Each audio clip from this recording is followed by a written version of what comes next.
Good morning, chào quý vị.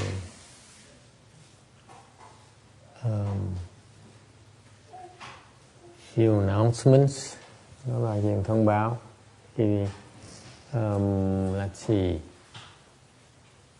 Today is daylight savings time, right? Tonight.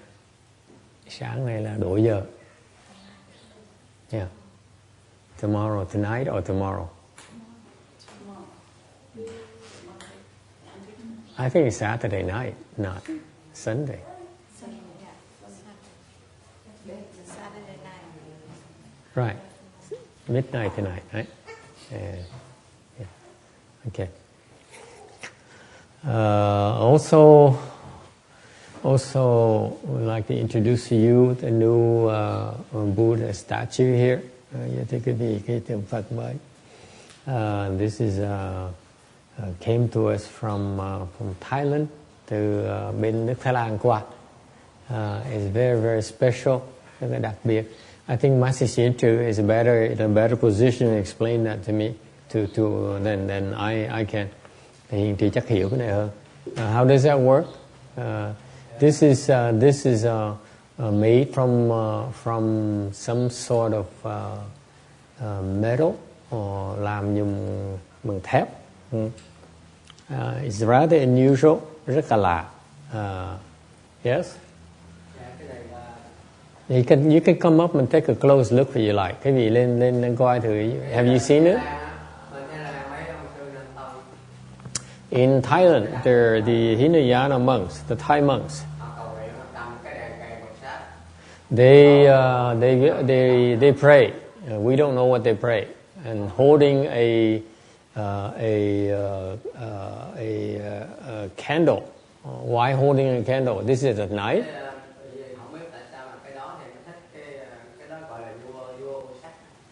This is like the king of iron.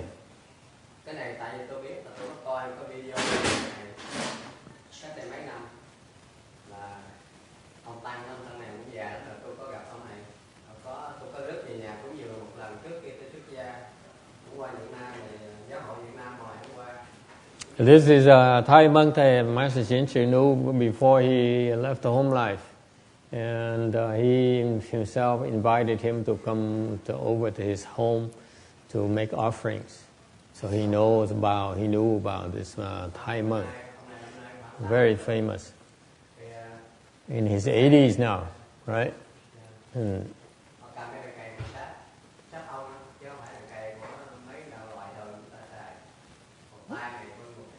What kind of candle is that? This is made of what is it? Of the bee wax. Cây làm bằng tháp cổ ong.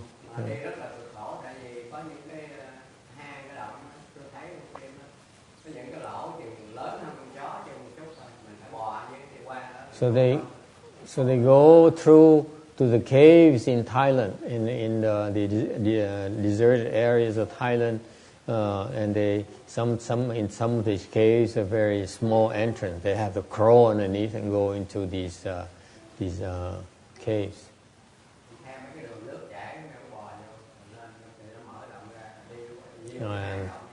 And then eventually they crawl into the cave becomes bigger and bigger.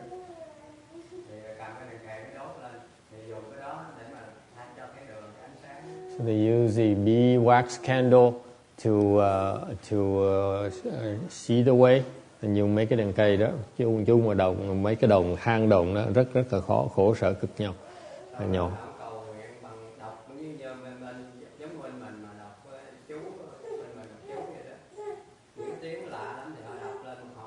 So they recite these mantras.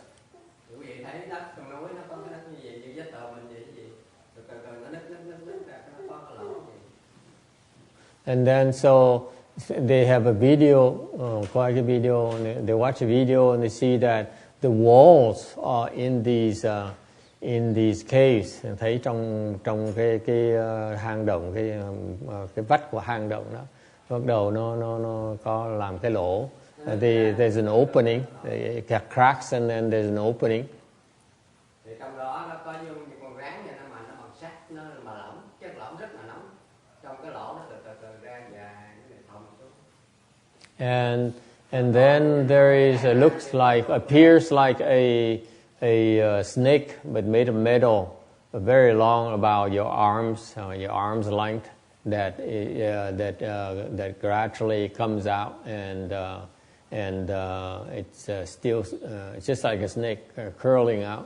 Thì cái lỗ trong hang từ từ thấy giống cái con rắn bằng sắt từ nó chảy ra. Mà nhìn nguyên toàn thể cái ống đó thì nó óng ánh giống thủy ngân, nó óng ánh sáng, chứ không phải mà nó như sắt mà nó lỏng, chứ không phải là đặc nha. Ra nó gì nó lỏng, mà không có gian tương tế thì nó đi xuống nguyên cái ống. So actually, it's like the length of the tube that is shiny and okay. Một người khác cầm cái dĩa hứng lên cái đầu đó, thì ông sư này tiếp tục đọc bằng cái tiếng của họ, thì từ từ nó cho từng giọt đó. Cho bao nhiêu là cho, chứ không phải mình muốn hứng hoài được. Thì tôi không biết là mỗi lần gì cho bao nhiêu. And then there's another person who holds some kind of container, and then that metal snake there would drip drops of metal. It's not for sure how many drops. It's not for sure. So, and then after they finish giving, it's not, maybe sometimes it's not that many of those drops. The metal snake gradually withdraws back into the opening. Rồi con rắn bằng sắt từ từ nó cho từng giọt sắt như vậy, xong rồi khi cho tùy hỷ rồi thì rút vào trong cái hang, trong cái hang lại. Rút lại cái lỗ gì vào trong đó, thì có khi nếu mà hên đó, thì cái đó ra bằng vàng hay màu sắt, cũng như vậy màu vàng, chỉ có là vua của vàng. Nó lỏng như nước, như là sắt gạt mình nấu như vậy, chứ không phải là nguyên cục vàng, mấy cây vàng của mình. And those drops sometimes look like gold. If you're lucky, it's like gold. Nhiều khi mấy cái giọt mà cục rắn bằng sắt đó, nó nhọt ra đó, nhiều khi nó bằng vàng. Tôi có người bạn là cái ông thỉnh này thì mấy người cái đàn chọn được 3-4 cục cỡ 2 ngón tay bằng vàng, đó là vua của vàng, quý còn hơn là thiệt nữa. And he saw that his friend has a finger's worth of this golden these golden droplets. Cái kim loại nó có cái đặc điểm là khi quý vị cầm lên tay này, mấy cái giọt đó, cầm lên tay của mình đó, thì người ta để cái gì axit, lấy một nhánh cây bỏ vô, thì axit cháy luôn, vàng lên thì nó cháy luôn, axit là loại mạnh luôn, cho mình thấy luôn, xong họ lấy cái đó bỏ ra, cái người cầm này nhúng cái tay gì axit, cái tay không sao. And there is a very weird manifestation. Let's say you hold this piece of metal that they procure in that matter, and then they put a test. Let's say you take a very strong acid and you put in, let's say, some leaves into the acid and container of the acid. The leaves would be burned. But if you put your finger, put your hand, your own hand, while holding the piece of metal into the acid container, your hand does not burn.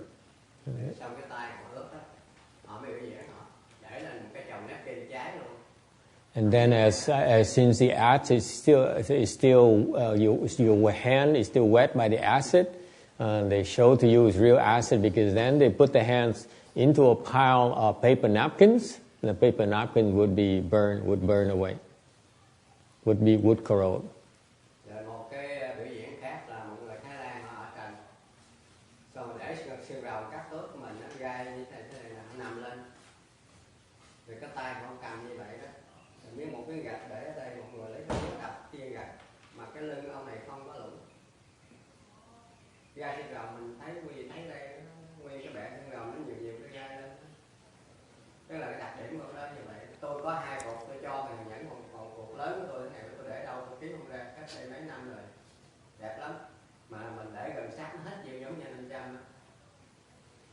Master Inchu has even a small finger's worth of this metal that has magnetic properties. I mean it can be magnetized by a magnet. And let's say another demonstration is you lie on top of the cactus and you put a brick on top of your chest and you use a hammer, you hit on the brick and your back will not be pierced by the cactus pricks. Một cái biểu diễn nữa là lấy cái thang mình á, cái thang mình đem xài đây nè, họ để cây kiếm không, để cái lưỡi để đứng như vậy nè, mỗi cái nấc thang một cây kiếm, thì mọi người nó cởi đi dài đi chân không leo lên đó, chân không sao. In our demonstration, they also hold this piece of metal, and then you use a ladder where you attach each horizontal piece with knives or sword, and you climb onto the ladder barefooted, climbing using these stepping on these swords or knives. You will not cut yourself. Thì cái tượng này từ quý vị thấy từ trên đến cái đế ở dưới là làm bằng cái chất đó không? Ông tăng này tích vụ làm bao nhiêu năm mới được những cái giọt đó rút ra. So this statue here, it would take that monk. There are two monks. One monk who makes the prayers, and one monk who specializes in making statues out of these metals. They've been working together for a long, long time.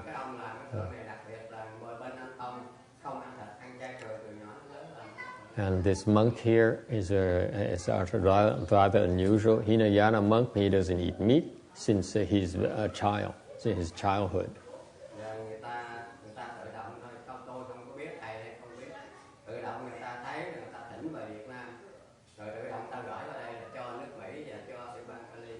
And we didn't ask for it.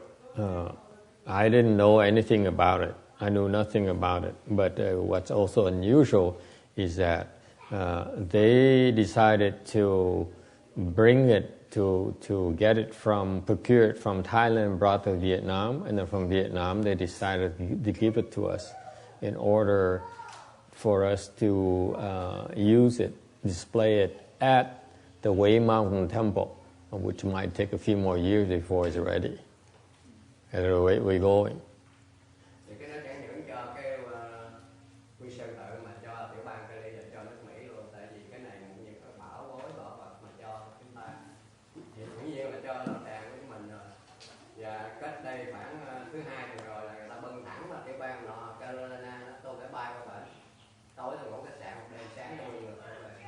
So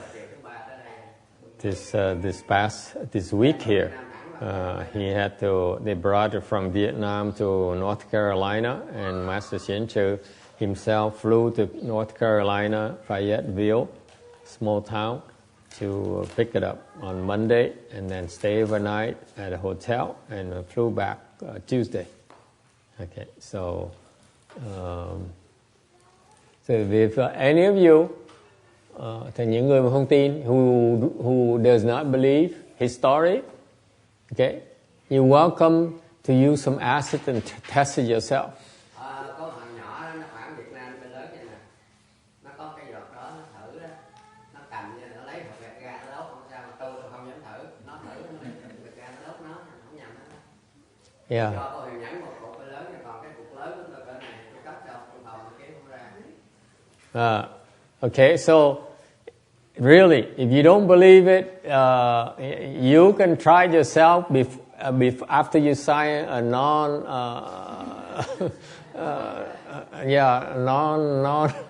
non-blaming us, absolving us of any problem, false appetizing.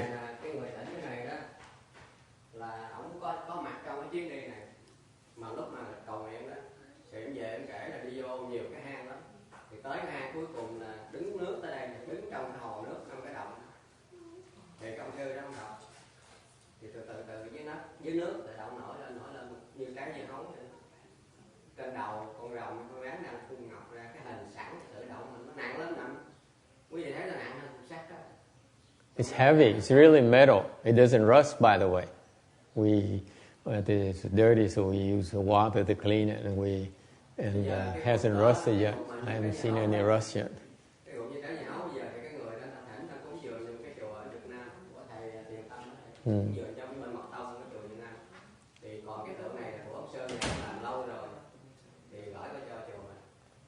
And so this statue here has been produced along quite a while, and they decided to send it to us to the United States to help us propagate the Dharma, to help you see that the Dharma is really, really miraculous. So, okay, so it's a lot of talk, but not nhiều lắm. Can I have a volunteer to test this thing? Có ai có muốn tình nguyện thử cái này không? Shana. Yes, sir. Có ai muốn tình nguyện? Would you like? Anyone would like to volunteer to test this? How about the young girl right there behind, next to her mom? Hey, lady, would you like to try testing this statue? No, she understands. Wow. How about Julie? Little Alung has plenty of time to recover. Thank you, Master. All you have to do is hold one hand and take the other hand and push it on a knife and see if you cut yourself, right? Oh my God, this doesn't sound good. Anyone? Demonstration. Demonstration.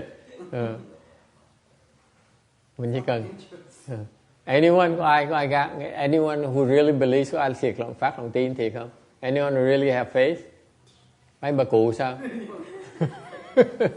The girls are all chickens. Mấy cái phụ nữ có nhát gan dễ sợ. Okay, I think the men are much braver. Huh? Okay, left home people. I'm desperate. I will sacrifice one of you.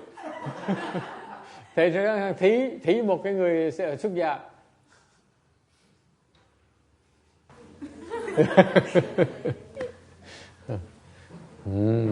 No guts. Okay, well, no faith, không ai có lòng tin gì hết. Okay, I think I tried myself. Shall we? Let's see. Right hand or left hand? Here easy, just grow your fingernails. Dễ lắm, cái gì dùng lấy ngón tay dài ra. Anyone has long fingernails? I'm desperate. Oh, never mind. Okay. Well, things like this happen. This is kind of fun because I thought I share the story with you. Thì muốn nghe kể cái câu chuyện này cho quý vị nghe. To help you to share with you these strange experiences. Có những cái chuyện nó xảy ra mà bất khả tư nghị. It's really inconceivable. It's beyond our comprehension, you know. And just like meditation, như thiền cũng vậy, you get these incredible, inconceivable benefits. Có những cái lời mà không thể tưởng tượng được. Okay, and you got to do it before you really believe. Phải làm mới tin được. That's all. So that helps you keep an open mind, để cái tâm quý vị nó nới rộng ra. Okay. There's a lot more, many things in this world that we don't understand. Có nhiều cái sự kiện xảy ra trong cái thế gian này mình không có hiểu được. Okay. All right. Any questions? Ai thắc mắc gì không? Anyone would like to ask any question to Master Xiển Trừ? I know nothing about this. Thầy không biết về những cái chuyện này gì hết. Okay. Hỏi thầy Hiền Trì. See, after this, you sort of wonder because Master Xiển Trừ, after he told his tall tale, he disappeared. Mình phải nghi ngờ thì thầy Hiền Trì kể chuyện xong bỏ chạy ngay lập tức. Yes, Brady. I'm not sure if I follow all of the creation of that, but I had a question So it was rendered out in kind of a drippy liquid state. Yeah. So then was it? And then it hardened. Yes. Was it then? It's droplets. It's a was it droplets. carved in the shape of Buddha? Đây họ nấu lỏng là họ đúc lên này. So the question is that it's not clear because this statue here you have take a look at it. It's molded by metal. So the metal snake that came out, whether it gives you a black metal like that or golden metal, okay, it's in liquid form. It's very, very hot. It's hot. It's very, very hot. It's a molten metal, molten gold or black metal like this. So it's very, very hot. Okay, and it cools down, it cools off, and then it hardens like metal. Okay, and so they collect all these droplets of metals, and then this is the second time I hear about his stories. So, and that's why the first time I couldn't understand what he's talking about. I said, really? Really? But he didn't tell me about the knives and the acids because of my face. He said, really? So after that, they collected all these metal droplets and they smelt it, and then they put it into a mold that has this shape. So that's what the second monk specializes in doing. Okay, for his entire life, because he learned from his dad.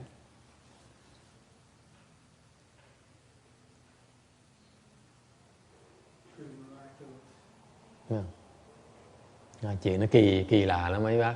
Tại vì cái này là con rắn nó to bằng cánh tay, cái tay mình cánh tay mình nó từ trong cái nước, nó từ trong vách đồng nó bò ra, xong nó nhả từng giọt của cái chất sắt này đó, hoặc chất vàng, hoặc là màu đen hoặc màu vàng thiệt á. Okay. Xong rồi nó nóng dễ sợ lắm, nó lỏng mà, xong rồi khi nó nguội lại nó cứng lại, xong ông phải đi bòn từng giọt như vậy đó, rất là lâu năm, cái gì tốn 2-3 năm mới đủ chất sắt, rồi mới nung nó lên và để đúc vào cái tượng ra được cái hình như vậy. Tất cả cái này toàn là bằng chất sắt đấy. It's all, so it takes about 2 or 3 years before it's enough metal, and then they smelt it again, and then they put it in the mold, and so the whole thing is made out from that metal. Con nghe nói cái này thầy không phải là buôn bán đâu, mà ta phân resin cho người ta làm cái chuyện trong chùa người ta không phải. So they don't sell these things. They usually, like the statues here, is the part of the fundraising to build the temples in Thailand. Okay. Người ta thấy người ta qua, người ta lấy trả tiền, người ta bưng về, người ta trả tiền cho cái chùa đó, nó làm cái phân resin của họ. So they would go to the temple and then make an offering, and then they bring back these statues. Okay, so it's very rare, and hiếm có lắm. God knows how many of these will be total. In total, there will be. Không biết là trong bao nhiêu được cái tượng như vậy. But for its miraculous properties, có những cái đặc tính mà nó rất là kỳ diệu như vậy đó. It is clearly it is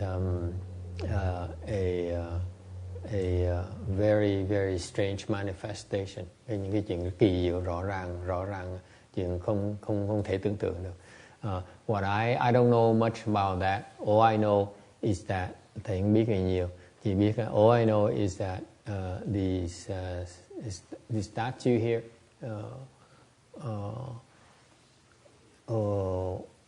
has a very, very strong force.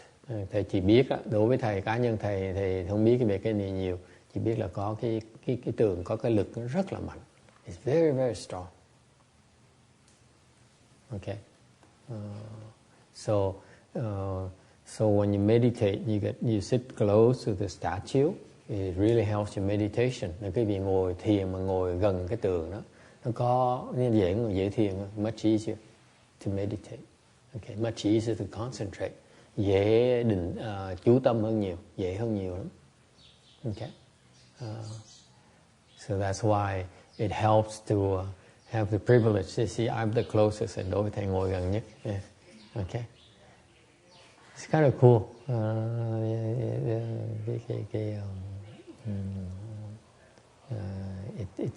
It's inconceivable. Không thể tưởng tượng được. All right. Any other questions? Ai thắc mắc gì khác không?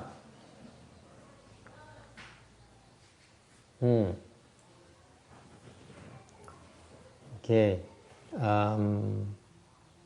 Also, we are about, 4 or 5 weeks away from our winter Chanchi. This weekend, tomorrow is Wan Yin's birthday, Enlightenment Day celebration at our temple. Cái thông báo nữa khác nữa là ngày mai là cái pháp hội ngài Quan Âm Bồ Tát thành đạo đắc đạo. Okay, she was given a mantra. Speaking of mantras today, ngài nói về cái thần chú. She was given a mantra called the Great Compassion Mantra.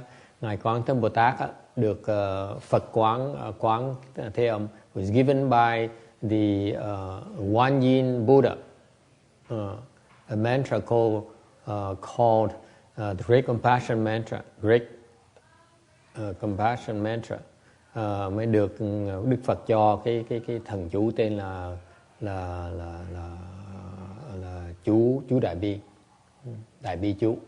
And so she practiced this mantra. Ngài Quán Bồ Tát mới trì cái chú này. Okay, she practices it every day, and that's how she became through that practice. Nhờ tu như vậy đó, she became the 8th crown Bodhisattva. Ngài đắc đạo tới Bát Địa Bồ Tát. 8th crown Bodhisattva in the hierarchy of Bodhisattvas in Buddhism. Bát Địa Bồ Tát trong cái vai vế của Bồ Tát trong Phật giáo mình á. That position belongs to a class called great Bodhisattvas or Mahasattvas. Bát Địa Bồ Tát là thuộc về cái hàng Đại Bồ Tát, gọi là Mahatát. Okay, so by the sheer practice of this Great Compassion Mantra, nội trì cái Đại Bi chú không á, you can become enlightened. Quý vị có thể đắc đạo được. Okay. So tomorrow we celebrate her Enlightenment Day. Ngày mai chúng tôi có cái pháp hội để mừng cái ngày đắc đạo của Quán Thế Bồ Tát. And so you invited to join us. Quý vị ai rảnh mời quý vị đến tham dự. It's the day where you can create affinities with Wan Yin, cái cơ hội tốt để mà tạo cái duyên với ngài Quán Thế Bồ Tát. In a particular, the Great Compassion Mantra, nhất là với cái chú Đại Bi. There's a practice, if you maintain the Great Compassion Mantra, quý vị mà trì cái chú Đại Bi, you will heal yourself of a lot of illness. Trì chú Đại Bi sẽ chữa bệnh, tự chữa bệnh lại.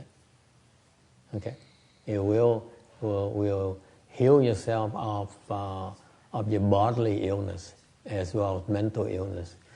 Tâm bệnh và thân bệnh đều được chữa hết. Okay, will bring you wealth, cho cái vị cái của cải. Okay, a lot of great benefits, có rất nhiều cái lợi ích. In fact, if you the companion dharma is a Hansenized practice. Cái pháp chung của cái chú Đại Bi là cái pháp thủ nhãn, 42 thủ nhãn đó. There's documentation that tells you about the benefits, the many benefits of maintaining a Great Compassion mantra. Có nhiều cái tài liệu cho quý vị biết trì cái chú Đại Bi nó rất là lợi, có nhiều cái đài lợi lớn lao như vậy, humongous benefits.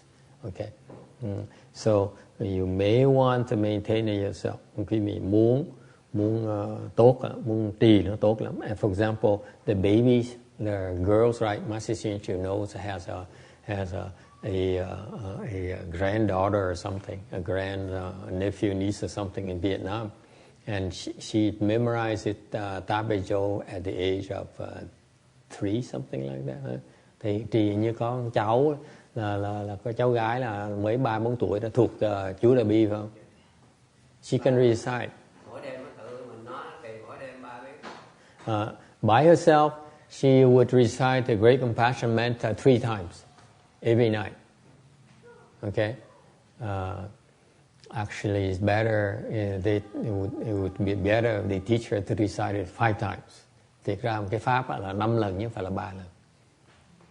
Okay, if I were you, I would recite the Great Compassion Mantra 5 times, not 3 times. Rồi con về con biểu 5 biết, nó này mày lớn là phải 5 biết, không có 3 biết nữa. 3 is very good already, but the real Dharma that's from our scriptures is 5 times. 3 biến là quý hóa không thể tưởng tượng được. Đều đúng theo cái pháp mà trong kinh điển của mình dạy là 5 biến chứ không phải là 3 biến. Okay, it goes by you recite it 5 times, not 3 times. Thường là tụng 5 biến nó tốt hơn. All right, yes. Can you explain more on the benefits of 5 times? One of the great benefits of 5 times, well, the more, of course, every time you recite the one, you create, innumerable, countless merit. Tụng một biến thôi là vô lượng vô biên phước rồi. Countless benefits already. Okay, just once. Inconceivable, really. It's way beyond anything you can possibly comprehend. And we're not trying to convert you into Buddhism. Kể cái chuyện này không phải để mà dù quý vị đi theo Bắc Tông hoặc là trở thành theo Phật giáo đâu. There's nothing to do with a lot of people. We would share these practices, not trying to convert any of them. Chúng tôi chia sẻ cùng quý vị những cái pháp này. Ai muốn tin thì tu chứ không phải để dụ dỗ quý vị cái gì hết đó. What Mahayana practices, những cái pháp đại thừa chúng tôi is meant to be shared, not to be commercialized. Những cái pháp này để chia sẻ cùng tất cả chúng sanh chứ không phải để làm tiền quý vị. Okay, or influence you hoặc là dụ dỗ quý vị bất cứ về cái phương diện nào. Okay, but if you recite it once, you have inconceivable benefit. Tụng một biến thôi là không thể tưởng tượng được. Cái phước đức nó vô lượng vô biên. But when you recite it 5 times, thì cái vị tụng 5 biến như vậy đó. Okay, and like the young his great niece there, giống như cái cháu của thầy Hiền Trì đó. You recite it at night 5 times, cái vị tụng 5 biến buổi tối đó. Okay, and then it eradicates, is a form of repentance. Đó là một cái one of the great uses of that, một cái lợi của cái đó. Tụng 5 biến buổi tối như vậy đó. It will eradicate a lot of your offenses. Nó tiêu trừ những cái nghiệp chướng của quý vị. Okay, in addition to generating blessings and so forth.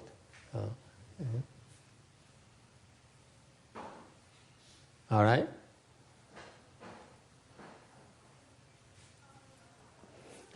They have if you maintain this mantra, you eventually, over time, the more you recite, the more you notice marked improvements in your lives. Cái vị trì cái chú Đại Bi này từ từ đó, cái vị thấy theo trong thời gian lâu dài, cái vị bỗng nhiên cảm thấy cuộc đời mình nó lên hương, nó đổi từ từ. Okay, you find that money comes to you easier. Okay, promotion comes to you easier. Tiền nó tới dễ dàng, lương nó cao lên, công việc làm nó tới. Okay, your health improves, sức khỏe cái vị nó mạnh lên, khỏe mạnh lên.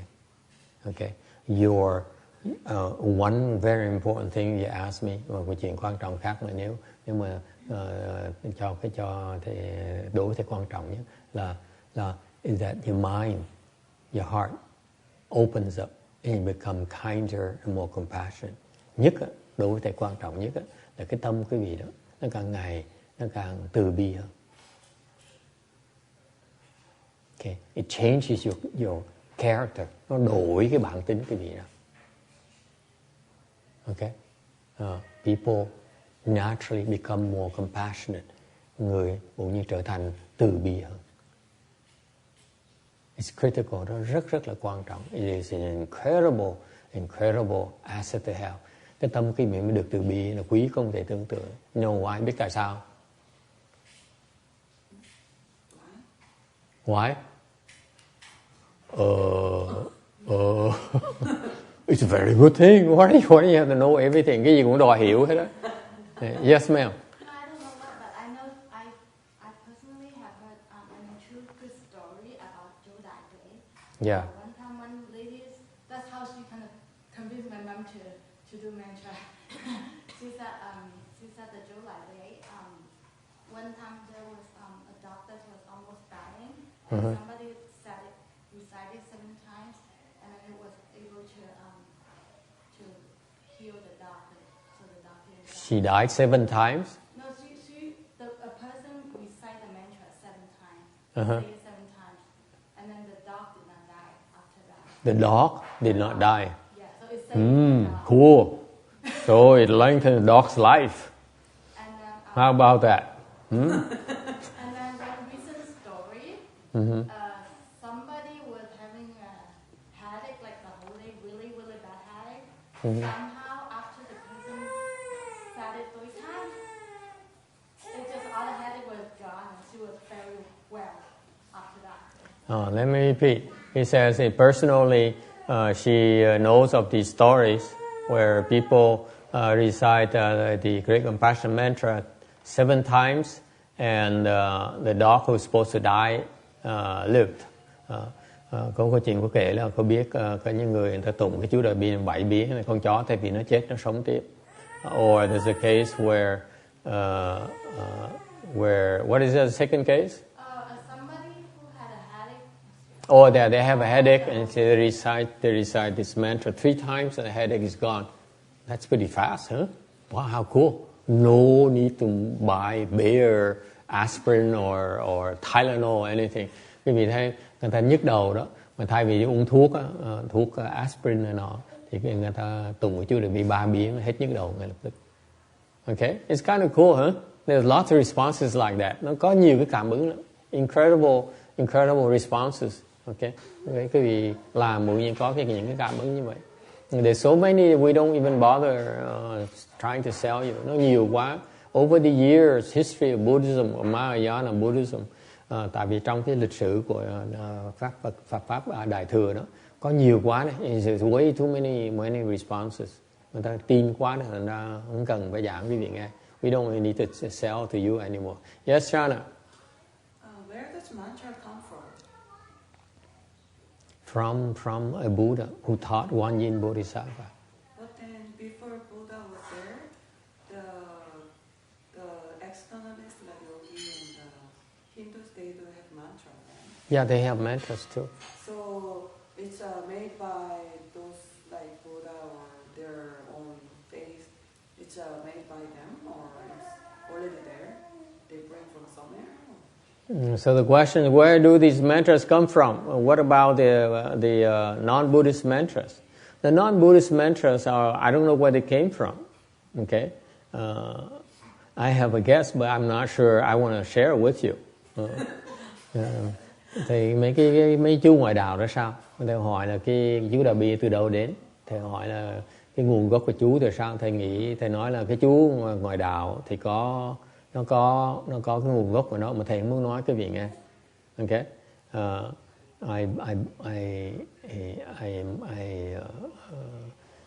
whereas for the Buddhist mantra, những cái thần chú á, okay, those are secret words from the Buddha. Đó là những cái pháp bí mật của Đức Phật. Okay, they uttered these secret words. Các ngài đó đọc mấy cái chú đó là có những cái ý nghĩa rất là bí mật. To help living beings, để mà giúp chúng sanh. Just like when when Guanyin Buddha, okay, gave the Great Compassion Mantra to Guanyin Bodhisattva is to help him become enlightened. Giống như Đức Phật mà cho cái chú Đại Bi với ngài Quán Thế Âm Bồ Tát để giúp ngài đắc đạo vì vậy đó. Okay, it's to help to benefit living beings. Những cái thần chú để giúp những chúng sanh. All living beings, not just dogs and humans, but also cats and babies and and adults alike. Và chỉ giúp chó giúp mèo không mà con nít với người lớn cũng giúp được luôn nữa. Alright? Yes. Thầy có thể nói đại ý về cái chú Đại Bi đó được không? Tại vì mỗi ngày con cũng có đọc mà trong đó con không có hiểu. Thầy có thể nói đại ý. Cái chú Đại Bi không nên hiểu. Okay. She says she also reads the Great Compassion Mantra every day. She wants to understand the meaning. Có bên Bà Mật Thành họ có cuốn sách, ngài Hòa thượng Tiêu Á ngài chú thích cái ý nghĩa của mỗi câu như vậy. Tới đó mà thỉnh. Hoặc trên mạng nó có. I say that the DRBA, my master's disciples at organization, they have Chinese, English, and Vietnamese booklet that in which Master Shen Hoa explained the meaning of the Great Compassion Mantra. Okay, hiểu. Thì có ngài có giảng, có chú thích cái đó. Okay, I don't know. I read it once, đọc một lần thôi. Okay, when I first started, lúc đầu thầy thắc mắc tí. After a while, I don't bother. Sau thầy cũng không biết nữa luôn. Okay. Thằng bác kiếm sách mà đọc. I don't have it. Does anyone have it? Có ai có không? I saw that in Chinese and English. I understand his Vietnamese disciples translated into Vietnamese as well. Thầy đọc cuốn sách về cái bản về tiếng Anh. Thầy thấy cái bản tiếng Tàu nữa. Còn tiếng Việt thì biết sau này có đệ tử ngài Tiên Hóa dịch ra tiếng Việt. Yeah. Yeah. Từng chữ, từng câu đó. Yeah.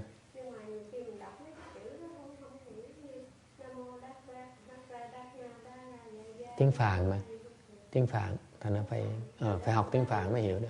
It's some, those are the pronunciation from the Sanskrit words, Sanskrit characters. That's why it's incomprehensible. Tiếng Phạn mình hiểu được. Học tiếng Phạn mới hiểu được. If you know Sanskrit, you probably will be easier for you to understand. Okay? Nếu quý vị hiểu tiếng Phạn chắc dễ nhận ra cái tên đó hơn. Okay?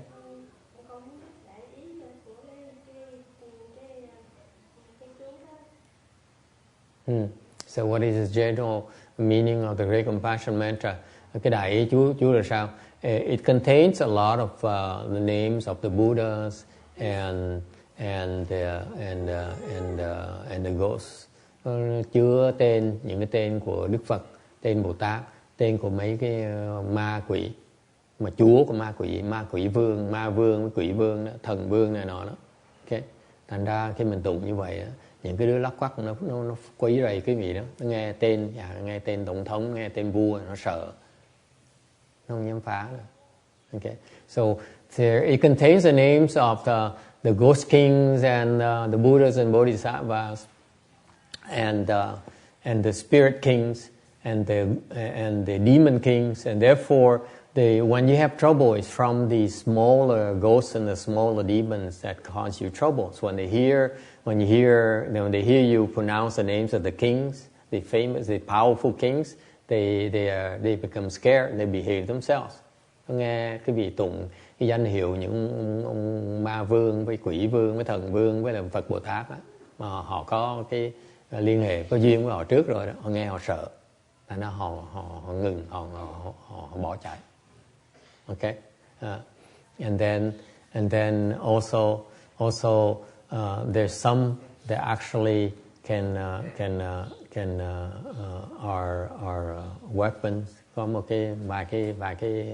vài cái hàng đó, có cái công dụng là giống như cái gì đó, bảo khí đó, cái bảo khí để mà đánh mấy cái quái vô hình.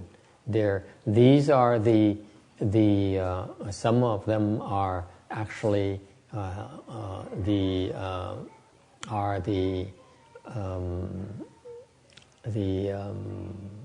Dharma instruments, the weapons for you to defeat the yin world. Những cái vũ khí này đó là để quý vị dùng để mà chế phục bên cái cõi âm. Okay. And then thành nó có nhiều cái dùng lắm. There's many uses. Okay. But the most important use, cái dùng quan trọng nhất is that it will help you become enlightened. Thì cái dùng lớn nhất là sẽ giúp quý vị đắc giác ngộ. Especially a great compassion mantra, nhất là cái chú Đại Bi đó. Okay.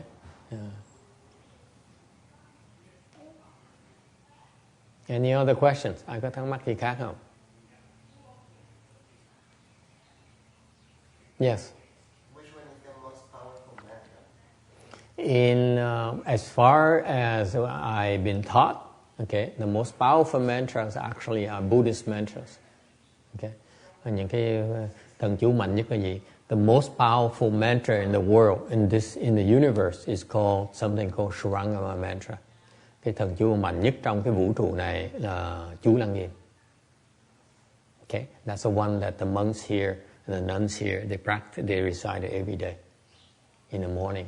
Thành mấy thầy mấy cô ở đây mỗi ngày tụng cái thần chú đó. Why is it powerful? Nó mạnh chỗ nào? Because it has all kinds of benefits. Nó có rất nhiều cái lợi. And the second, let me get. Wait a minute. Let me get back to that. The second most powerful mantra is a great compassion mantra. Và cái chú mạnh thứ nhì đó, liệt hàng thứ nhì là chú Đại Bi.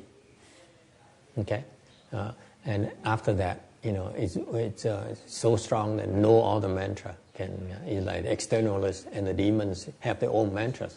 Ngoài đạo với ma quỷ nó có cái chú của nó, nhưng đều nó chọi chú Đại Bi cũng được, nó đấu với chú Lăng Nghiêm cũng được.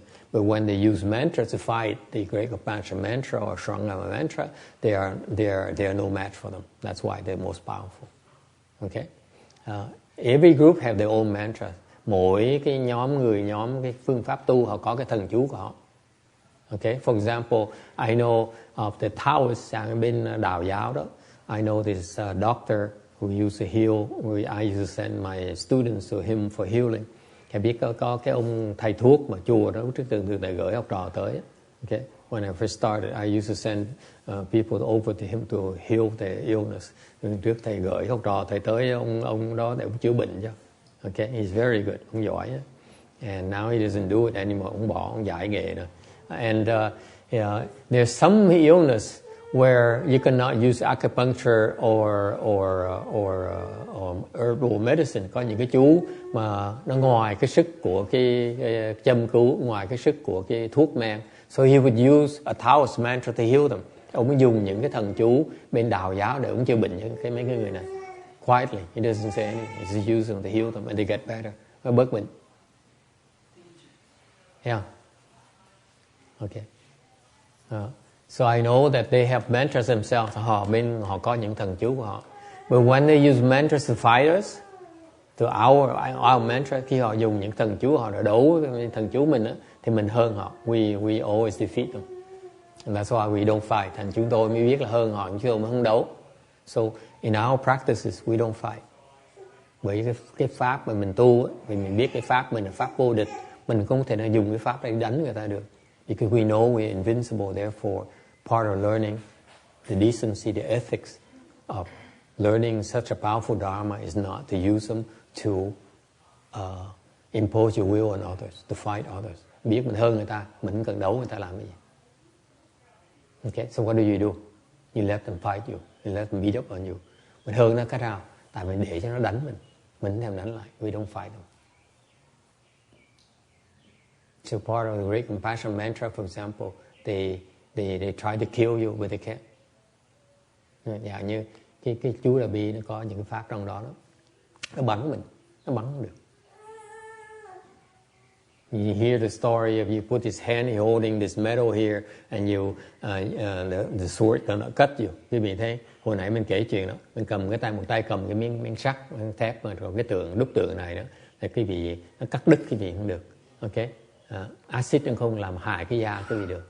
Ok, that's a form of protection right there. Đó là một cách bảo vệ. So the mantra here, the Great Compassion Mantra, Shranga Mantra, also can extend the same kind of protection. Thành ngay chú Đại Bi với chú Lăng Nghiêm nó có những cái hiệu quả như vậy luôn. For example, my master in a Great Compassion, the Shranga Mantra, ngài Tiên Hóa đó, when he was level was lower, lúc công phu ngài còn thấp đó. Okay, he went to a town in China. Ngài tới cái làng ở bên gần biển, bên tàu đó. And there's a flood. Rồi có một cái lụt. And the flood killed the entire village. Thì cái lụt đó nó giết cả cái làng đó luôn, cả ngài chết đuối hết. And he and his younger disciples, his novice disciples, ngài đó tới cái nhà, vào nhà đó, ngồi trong nhà đó, ok, với một cái nhóm của đệ tử mà sa di của ngài đó. They were in a straw house, cái nhà làm nhà tranh mà bên tàu đó. So when the flood, the water rose, khi mà nước bắt đầu nó lụt đó, his disciples started reciting a Shranga mantra. Ngài bắt đầu tụng cái chú Lăng Nghiêm. Okay, so the water rose, but it cannot enter the straw house building that they were staying.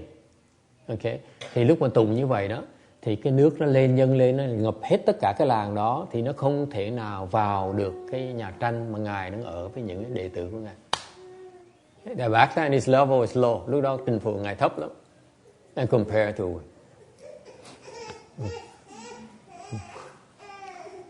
when he's younger, his level is not high. Lúc còn trẻ, trình độ chưa được cao lắm. Okay, and that he was able to use. You see the power of the mantras already. Quý vị thấy lúc trẻ mà phong phu còn thấp đó, mà cái dụng của cái chú Lăng Nghiêm nó còn kinh khủng như vậy rồi. Okay, they cannot be drowned. When you maintain the mantra, you cannot be drowned. Quý vị thủ cái trì cái chú Lăng Nghiêm đó, không thể nào chết đuối được. You cannot be burned by fire. Quý vị không thể nào bị đốt cháy được. Okay, that is why my master's temple in CTTB, cái Vạn Bậc Thành đó. You know, you heard of this fire up north. Quý vị nghe recently, quý vị nghe là ngày có cái lửa nó cháy ở bên Bắc Cali đó. The CTTB, all three sides are surrounded by fire. 3 cái phía của Vạn Bậc Thành đều cháy hết. But it cannot burn the CTTB. Mà nó vào cái Vạn Bậc Thành không được. Dễ sợ không? And I know the level is not that high. Tôi biết trình độ họ không cao lắm đâu. I know that. Okay? That's how incredible. Khi vị thấy trình độ còn thấp như vậy đó, mà còn tụng cái chú đó, nó đốt không được nữa. At that level, okay? At that level, the residents there, it's not that high. And yet, they recite the mantra, they cannot be burned by fire. Lửa đốt không được.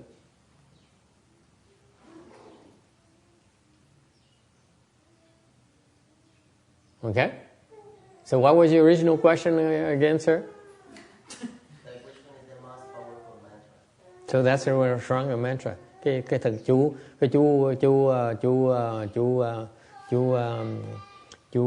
Lăng Nghiêm, chú mạnh nhất. It's the most powerful mantra. If you use it, in that mantra, there are things you can do to kill ghosts and demons. You can kill them. Trong cái thần chú nó có những cái phần quý vị phải dùng để mà giết ma, giết quỷ luôn, giết luôn đó. You can kill them. That's why we don't use them. Bởi vì chúng tôi luyện nhưng không có xài. Okay? You see, you don't need to do anything. You maintain it. It cannot burn you. Mình trì cái nó giết mình không được. That's a real test of strength. We don't need to, prove anything. Chúng tôi không cần phải chứng minh gì hết đó. Just practice it. When they don't like you, they try to steal you. Oh, what? To kill you? Wait a minute. You can't kill me. What happened? Mình chỉ trì mình tu thôi, rồi khi mà họ tới đòi hại mình, họ hại được mình, tự động mình biết là cái hiệu quả của cái chú mình cần phải. You don't need to go and beat up on people, không cần đấu người ta làm cái gì. Okay, that's our way of practice. Đó cái phía phái chúng tôi tu như vậy đó. You don't try to go out and try to say that I'm better than you. You want to fight? Hey, không phải mình tu xong rồi ra mà nói tôi mạnh hơn ông, mình đấu nhau thử ông yếu, ông có hơn tôi nổi không? We don't do anything. We wait until they come and try to harm us. Chỉ tu thôi, nó tới nó quýnh mình nó mới biết. When they try to harm us, that's what they find out. Nó tới nó hại mình nó mới biết sức mình. Còn nó if they don't, then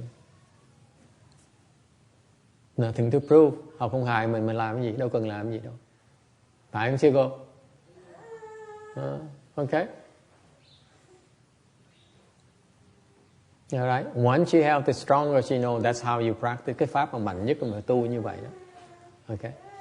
That's what the Bodhisattva, that's what he did. Ngài Thiên Hóa làm như vậy. Okay. That's what we taught to do. And chúng tôi được dạy làm như vậy thôi. Okay. Yeah. So, by the way, mantras is also part of chant. Quý vị biết không? Nói thần chú không, cái đó cũng là thiền luôn nữa. If you practice chant, khi mình ngồi thiền, you meditate khi mình ngồi thiền. Another way to meditate, một cái phương pháp thiền is to recite this mantra. Quý vị tụng những cái chú này continuously. Okay, tụng thần chú, tụng liên tục. Okay. And that's what again one year the Bodhisattva did. Ngài Quán Thế Bồ Tát làm như vậy. And that's how she became enlightened. Nhờ vậy mà đắc đạo. Okay. And her attainment, her enlightenment level is pretty high. Và cái trình độ giác ngộ của Ngài Quán Thế Bồ Tát rất là cao. Okay. Vì trì cái thần chú thôi. Just from maintaining a mantra. You see? Yeah. So why would you waste time trying to prove, things? So quý vị bỏ thì giờ đi chứng minh người ta, đi bị diễn người ta làm gì? Why would you bother demonstrating people? It's no need. It's a waste of time. Phí thì giờ của mình. Agree? For you to show off, the time you spend on showing off to people, it causes problem. Mình lòe ra nó có vấn đề. Number one, people impressed by you, therefore they come and they say, can you help me? Người ta biết mình có làm được, người ta tới làm gì? Mình khoe khoang, mình có tài, người ta tới cầu cạnh, nó nói, thầy giúp con được không? Cô giúp con được không? Right? Can you help me? Listen, it looks good, but can you help my mom? Can you help my daughter? Giúp mẹ con được không? Giúp con trai của con được không? So you spend your time, instead of reciting, you go and help and do these things, meddling, we call meddling. Thay vì mình ngồi mình tu, mình đi, mình can thiệp chuyện giang hồ.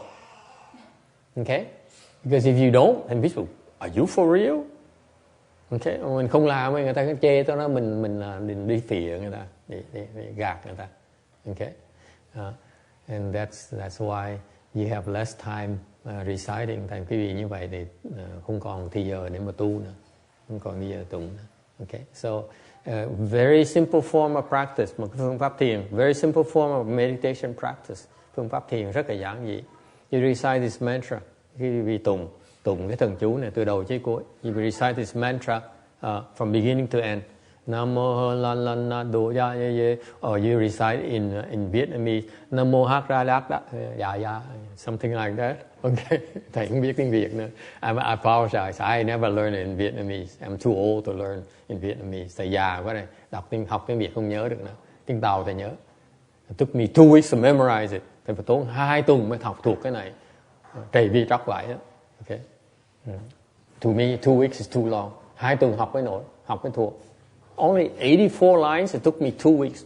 Có 84 hàng thôi mà tốn 2 tuần học mới xong. That's very slow. Nó chậm vậy. Very slow for me. Đối với thầy cái đó rất là chậm. Okay? That goes to prove back then that I have no compassion whatsoever. Nó chứng minh lúc trước đó, là thầy bị thiếu cái tâm từ bi. Okay? So, So now you recite, quý vị tụng cái đó. Okay, let me describe to you a little bit. Just a few more minutes, okay? Thêm vài phút. How come it's 10 o'clock already? Only, I mean, this clock is doing a change of daylight saving time quicker than we do. Cái đồng hồ nó đổi trước khi mình đổi luôn nè. Okay, very very smart clock. So you recite Namo Nanadaraye until you get to the end. Okay, phải tụng như vậy từ đầu chứ cuối như vậy. You keep on reciting.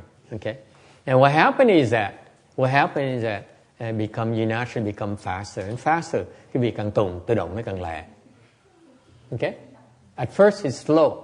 Lúc đầu tụng khoảng chừng it takes about 2-3 minutes for each. Lúc đầu quý vị tụng tốn 2-3 phút tụng xong một biến. And then it gets faster, bắt đầu nó lẹ hơn tí. Why? For you it's 10 minutes. Okay, for Shana it's 10 minutes. The Koreans they are slower. Cái người Đại Hàn chắc nó chậm hơn tí. Okay. And so you get faster. 2-3 minutes and get faster becomes a minute and a half and so forth. So there are some people who maintain 108 times a day. Có những người ta tụng ta trì 108 biến một ngày, each day. Okay. My kids, I taught them to maintain 300 times a day. Học trò thầy trì 300 biến một ngày. Okay. Well, it's a Long Beach monastery. My group is the fastest. So we maintain 300 times a day. Lúc mà thầy ở chùa Long Beach á, thầy với nhóm học trò của thầy đó, con nít đó, thì nó trì một ngày 300 biến.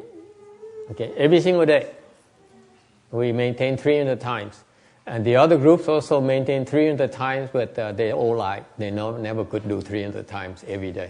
Cái nhóm khác nó láo, nó nói nó trì ngày 300 biến, nhưng thiệt ra không phải ngày nào trì nổi đâu. Every day is impossible. Okay. And we are able to do it 300 times a day. Anyway, you recite it, and you see response. You begin to see, for example, the characters as you recite. Mỗi những quý vị có những cảm ơn quý vị thấy những cái chữ. Okay, Namo. Actually, you see Namo Haradana Do La Ye Ye. Okay, chữ whether it's in English translation or Chinese character, hoặc là chữ Tàu, hoặc chữ Việt, hoặc chữ Anh, doesn't matter. You see these. Okay, naturally, mỗi những nó thấy. Okay, we say, oh, how cool, oh, I can see it. So thành quý vị thấy hay quá, có mấy người ta làm được như vậy, oh, hay quá, oh my God, oh, this is so cool. So they sit there the whole time and say, oh, oh, I'm so good, oh, tôi giỏi quá. What happened? Disappeared. Huh? Disappeared. No, it's every time. It's so cool. Mỗi lần mà tụng thần chú thấy được chữ, tao không biết không? Từng chữ như vậy luôn này. They see it every single time. They recite, they see every single character. Từng chữ nó hiện ra như vậy đấy. Cô Hương Độ nghe ngầu không? And then what happens? Enter samadhi? No. Yes. So they can do 108 times in maybe I don't know, 1-2 hours. Okay. Có thể là tụng 100 lại biến có 1-2 tiếng đồng hồ. 108 biến. Yeah. 108 times. That's what the Buddhists do. Phật giáo mình dùng mấy cái sâu chuỗi này. Okay? 108 times right here. So every time you do it once, you add one more of these beats. And so they look forward. Họ tụng họ thấy họ muốn thấy cái đó. So they look forward to seeing every single character. And what happens is that they don't go any faster. Họ làm như vậy see what happens when you meditate and you are greedy. Cái tâm tham lam muốn thấy. They want to see the characters. They expect to see the characters. Ngồi thiền, ngồi tụng mà muốn thấy cái đó mà mới gọi là thiền. And that's why they don't go any faster. Họ bị kẹt ở đó. They get stuck at that level. You get it? Because I know of the people who practice the Tabejo the Great Compassion Mantra in Canada. Thầy gặp mấy người Phật tử mà đệ tử Ngài Tiến Hóa đó, bên Gia Na Đại đó. They recite 108 times the Great Compassion Mantra every day. Họ trì cái chú Đại Bi 108 biến mỗi ngày. And this lady here can do it in 45 minutes. She bragged. Bà tới, bà khoe với thầy, bà nói, thầy biết không? Con nghe thầy ở chùa Long Beach tới là trì cái chú Đại Bi là tụng chú tu phát chú Đại Bi. Thì con ở đây con trì 118 biến bao nhiêu năm rồi là con tốn 45 phút. It only takes 45 minutes to 108 times. 45 minutes. That's very fast. So she asked me, how fast are you? Bà mới hỏi thầy tụng lẹ bao nhiêu? Thầy nói my slowest, tôi nói cái mà chậm nhất của thầy á. Okay.